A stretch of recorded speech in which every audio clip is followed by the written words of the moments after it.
नमस्कार. परिवर्तन न्यूजमध्ये आपल्या सर्वांचं स्वागत आहे. दर्शक हो, 17व्या लोकसभेला मागच्या महिन्यामध्ये सुरुवात झाली आणि एकूणच 7 टप्प्यामध्ये या भारताचे सर्वात मोठी असणाऱ्या लोकशाहीमध्ये या 17व्या लोकसभेचं निवडणूक बिगुल वाजलं. 7 टप्प्यामध्ये ही निवडणुका पार पडत आहेत.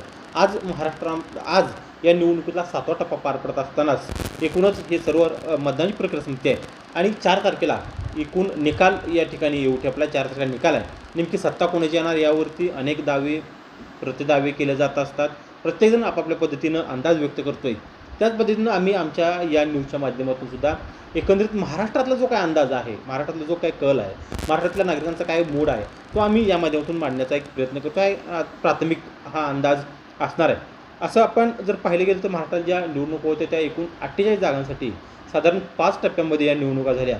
शेवटच्या 20 तारखेला जो शेवटचा टप्पा झाला त्या दिवशी ह्या महाराष्ट्रातला जो निवडणूक टप्पा होता तो निवडणूक टप्पा एकंदरीत त्या ठिकाणी संपला आणि महाराष्ट्रातल्या ज्या 48 जागा होत्या त्या 48 जागांची निवडणूक त्या ठिकाणी झाली आणि त्याचं जे भवितव्य आहे ते भवितव्य मतपेटीमध्ये बंद झालेलं आपल्याला पाहायला मिळालं.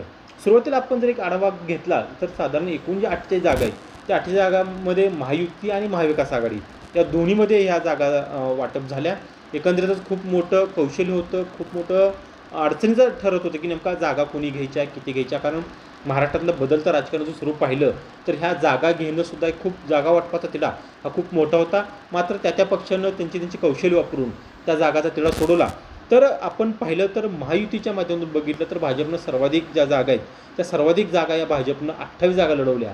त्यानंतर जो मुख्यमंत्री शिंदे गट यांची जी शिवसेना आहे त्या शिवसेनेनं 15 जागा लढवल्या आणि अजित पवार गटानं साधारण 5 जागा लढवल्या. तर आपण पाहिलं की तर 28, 15 आणि 5 असा जो महायुतीचा फॉर्म्युला होता तो हा 48 जागाचा ठरला गेला. आणि त्याचबरोबर महाविकास आघाडीचा बघितलं तर त्यामध्ये उद्धव ठाकरेंची शिवसेना असेल, काँग्रेस असेल आणि शरद पवार राष्ट्रवादी काँग्रेस पक्ष असेल.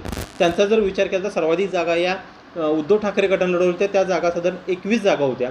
त्यानंतर खालोखाल पाहिलं तर 17 जागावरती काँग्रेसने निवडून लढवली होती. तर 10 जागांवरती ही राष्ट्रवादी शरदचंद्र पवार गटानं जागा लढवल्या होत्या. आणि त्यांचं जर आपण आकडेवारी बघितली तर 21, 17 आणि 10 अशा पद्धतीनं 48 जागांवरचा जो कल आहे तो 48 जागांची निवडणूक ही या पद्धतीने झाली होती.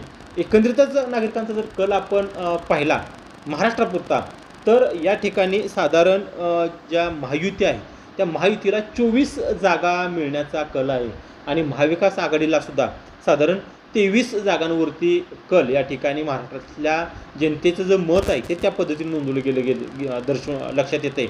आणि एक जी जागा आहे ती एक जागा इतरांना जाण्याची शक्यता वर्तवून येत आहे किंवा दाट शक्यता आहे त्या ठिकाणी आघाडी मिळण्याची की ती जी एक जागा आहे ती हातकणंगलेची राजू शेट्टींची जागा आहे. ती जागा राजू शेट्टींची जागा त्यांना मिळण्याची शक्यता आहे.